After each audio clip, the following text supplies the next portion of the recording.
The Utah Jazz shorthanded without many, 50 of their 86 shots.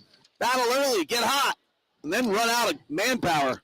They fall to the Nuggets. We're talking about it next on POSTCAST.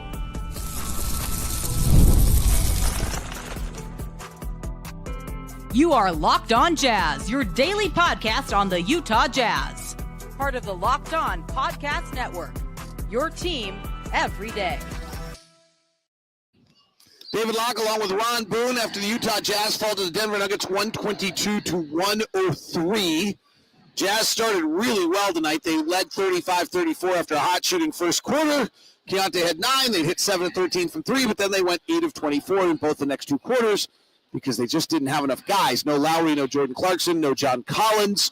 They were missing Kyle Filipowski. Then Drew Eubanks goes out. They were missing 50 of their 86 shots a game. And they ran out of firepower, and by the end of the third quarter, they were down 100-76, and it was time to start eating leftovers. First thing, happy Thanksgiving to all of you, if you are listening to this tonight or tomorrow. Ron and I want to thank you.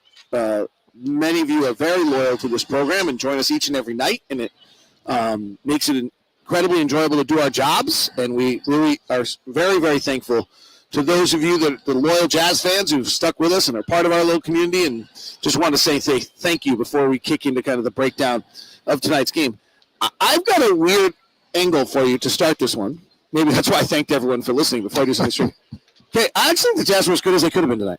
I really do. Like, you told me the Jazz are playing Denver, coming off have lost 4 of 6 after getting their handed to them, allowing 145 points in their last game out, and you're going to be without Lauri, without Jordan, without John, and you are going to lose 122-103 in a game that you were in for the first, you were tied at halftime, and then ran out of gas, in a game in which you had a game plan that I actually thought they executed almost perfectly, and you lose by 19, I'm going to kind of say, yeah, guess what? That's what happens when you play these guys that are this good, they're former champions, and have the best player in the world. Like, I could keep going, but I'm going to stop there and get your thoughts on it, and then I'm going to try to prove it to you. Well, a team like what the Jazz put out there on the floor, a good team is going to wear them down. You get off to a good start, yeah, good, great. But a good team is going to for the most part, wear them down. And I think our expectations were not that high, and so when they play like that, like they did, the way they shot the basketball, it grows a little bit, but our expectations wasn't very high. Let's just start with Jokic. He's brilliant. He's great. Scott Morrison literally said to us in the pregame show, we're going to do a lot of stuff to him. Honestly, we have to hope he misses his shots, and we're going to try to take away his assists. We don't want him to get assists for layups or corner threes. Correct. While the game mattered, he had 2 assists for layups, and they only had 1 corner 3. I don't know if he assisted or not. I don't think he did. So they did that. That was their game plan. And then Scott Morrison said, we'll do all of that, and then he'll have 30 points, 10 rebounds, and 6 assists. And you know what he had? 30 points, 10 rebounds, and 7 assists. So Scott was off by 1. But to some extent, to me, that's symbolic of the night. That is, they had a game plan. They actually executed it. They didn't want to allow Christian Brown and Michael Porter Jr. and a bunch of guys to get a bunch of easy layups, easy looks, and get rolling along with Jokic. And I thought they did that for really the whole night, and they stayed with him for as long as they could have. Yeah. For the most part, just like I said, they ended up getting wore down because they're just not deep enough in the combinations they put out there on the floor, especially with some of the young guys. They just couldn't keep up. But the fact is that a good team is just going to wear a young team like the Jazz are put out there on the floor. And the first quarter has been good. Jazz first quarters have been really good. They led 35-34. I want to talk about Micah Potter. Yes. In a probably biased... He's out there on the floor signing autographs. Okay, so that's exactly why. In a biased way. So Micah Potter and he's there with his former volleyball-playing wife, who was a collegiate standout herself, taking pictures after the night of his first NBA start. And Gabby's taking their picture right now, so pretty great. We can all want wins and everything. Every now and then you just want the heartwarming story. This is pretty great. He's out on the court right now with his wife. They're taking a picture. Gabby, our team photographer's taking it because that was his first start. Because he's been battling started at Ohio State, finished at Wisconsin, and he's been playing the G League. 3 years ago, he led the G League in three-point shooting. He keeps coming back. And my favorite Micah Potter moment was last year when he was on the Jazz roster as a two-way player, and the G League team wasn't playing, and he went and sat in the crowd. Sit right in the stands. To cheer his team on. Right. And I asked him about it, and he was like, well, yeah, I wanted to be here to cheer the guys on. And I was like, yeah, a lot of guys, if they didn't have a spot on the bench or in a uniform, they wouldn't do that. He's like, yeah, I don't care about that. I just want to be here to cheer them on. Like, I'm like, right? Like, the kind of guy he is. Right. And that's then got him, that kind of guy he is, got him the invite to the U.S. Select team this year to go have that experience and then go to Paris with the team. And so, you know, you get rewarded for being just an incredible dude. Well, I'm going to root for an incredible dude. That one's super easy. He's also, his wife has her own business, does a bunch of stuff with Mill, name, image, likeness, college football. He's so proud of her when he talks about it. Like, I'm all in on this dude. And I just think tonight's super cool that, yeah, I don't know if he's in it. You know, I'm not going to go parlay into the next step like if he got to play NBA. Like, fine, he got 32. He got an NBA start. He's battled that long. He got honored with an NBA start.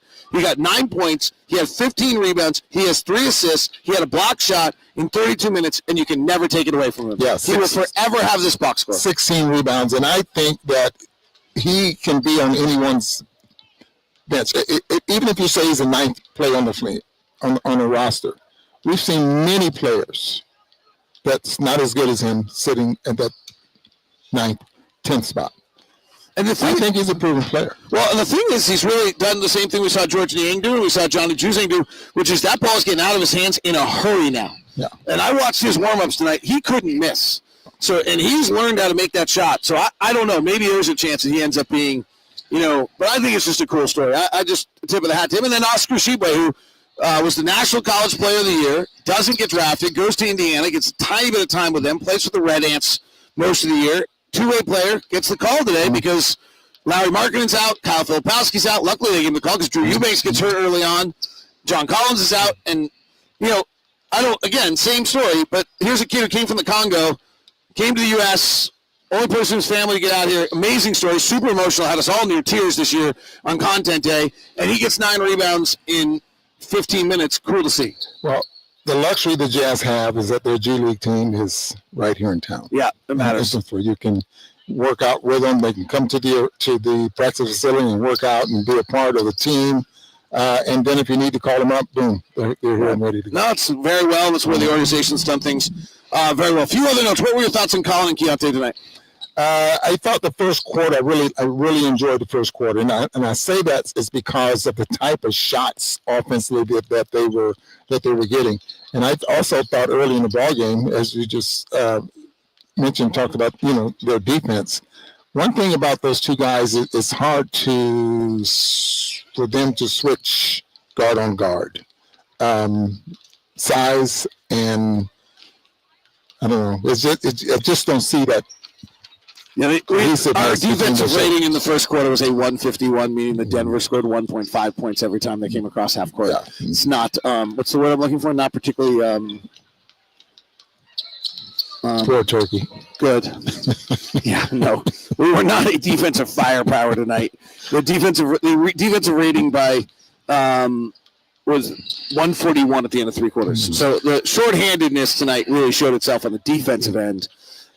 More than anything else. And I think if we don't have some size on our guard line, meaning a 6'5", 6'6", maybe a 6'7", guard that. So Denver has Christian Brown at 6'6" and Jamal Murray at 6'4". Like you can't. It's hard to exist under 6'4" in this league anymore. Yeah, exactly. So when they're at full strength, they're 6'4", 6'6". 6'10", 6'10", and Jokic. With skills. Right. Yeah. I'm not just talking about Jokic. I'm talking about the other guys there on the floor. What do you think of Jokic tonight? Typical. I mean, you know, I watch him play a lot. You know, I'm really fascinated the way he actually gets the job done. He actually is running up and down the floors like he's tired and don't want to be out there, but he just runs to his spots and gets the job done. And he passes the basketball so well. And when you play with a guy like that, you don't mind cutting. You know, you take advantage of the defense because he's going to draw defenders and sometimes a double team. And when you move and if you're open, you're going to get the basketball. All right, Lacey's supposedly behind us. Hi, Lacey. Who's your reliability scores tonight? Everyone. Wow, Lacey's all positive. Lacey's everyone who played. So I had a Lacey in real life, everybody. There's Lacey. She's in real life. All right, I don't think I'm going everyone who played. Lacey's too sweet. Thanksgiving. Yeah, you're still too sweet, but now you're making me just feel like a jerk. She says it's Thanksgiving. So, what do you think? Where are you going? You were giving out 5 tonight. You want to give out Micah Potter, Walker Kessler, Colin Sexton, Keontae George, Bryce Sensabaugh. I'll question maybe one of those. I'm with you. What do you think? What about Oscar? It's his birthday. It's Oscar Tshiebwe's birthday. Just because it's his It's birthday. his very birthday. He's 25 today. Born in 99. Lacey's adding Oscar Tshiebwe. And fact of the matter is that Lacey has to add a line to her chart if she's doing Oscar Tshiebwe. So that seems like a big deal. Not. You're right. I do have to. Yeah, so you have to do it. This is your own fault, Lacey. The school teacher, Lacey, now has to do that. All right, Oscar Tshiebwe gets a... He had 9 rebounds. He did have 9 rebounds. In 15 minutes. Yeah. And he's a good kid. And he was my favorite part of Content Day. And since we're doing things for nice people today, that's it. And he has a lot to be thankful for. He has an incredible life story. He has battled far more than most of us ever have. So we listened to that during media day. Yeah. All right, that wraps us. You have a happy Thanksgiving. Thank you very much to all of you. We do greatly appreciate you. Thank you very much. Ron Boone's going to end up at Lacey's house for dinner by the time we're done here. I just want to... There we go. With them, I just want to point you out, Ron will be at Lacey's house by the time this conversation's over. Have a good night, everybody. Thank you very much. See ya.